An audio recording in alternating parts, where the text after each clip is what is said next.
আপনারা জেনেছেন আল খায়ের ফাউন্ডেশনের কাজ করতে যেয়ে আমাদের ডোনার ভাই বোনদের সহযোগিতা গাজার অসহায় মানুষদের কাছে পৌঁছে দেওয়ার ক্ষেত্রে ইফতারের আগে ইফতার সামগ্রী পৌঁছানোর জন্য ওনারা প্রস্তুতি নিতেছিলেন। গত 15 তারিখ শনিবারে আমাদের গাজার ত্রাণ বাহী যে সমস্ত ত্রাণ কর্মীরা যেখানে কাজ করার জন্য প্রস্তুতি তিনারা ছিলেন, এই প্রস্তুতি গ্রহণ করার সময় ওনাদের উপরে পরিকল্পিতভাবে বোমা হামলা করা হয়েছে।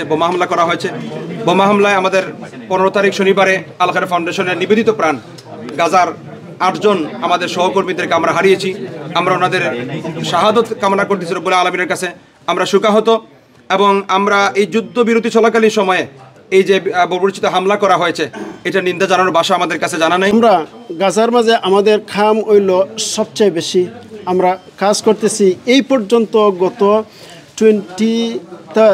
2023 থেকে লইয়া এই 2025 আওয়ার আগ পর্যন্ত গত 16 মাসে আমরা 1100 ট্রাকস হল, এটা হলো বড় বড় ট্রাকস হল, 36 হুইলার ট্রাকস হল আমরা পাঠাইছি উইথ ফুল এইড।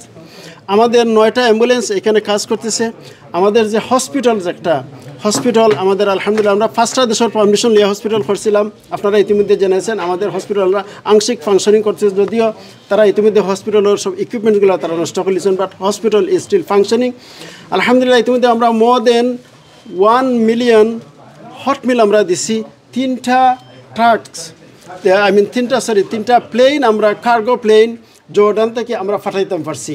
আপনারা অবশ্যই ইকরা বাংলা দেখবেন স্কাই 778-এ, অথবা যদি স্কাই 778-এ দেখতে না পান আপনারা অবশ্যই অনলাইনে দেখবেন www.ikra.tv এবং আমাদের আপিল অংশগ্রহণ করবেন। আমরা এই রামাদানের প্রতিদিন 3:30 থেকে ফজর পর্যন্ত গাজার জন্য আপিল করবো। ইনশাল্লাহ আপনাদের সাহায্য যাতে অব্যাহত থাকে। সবাইকে এই অনুরোধ করে ইনশাল্লাহ শেষ করছি। আসসালামু আলাইকুম।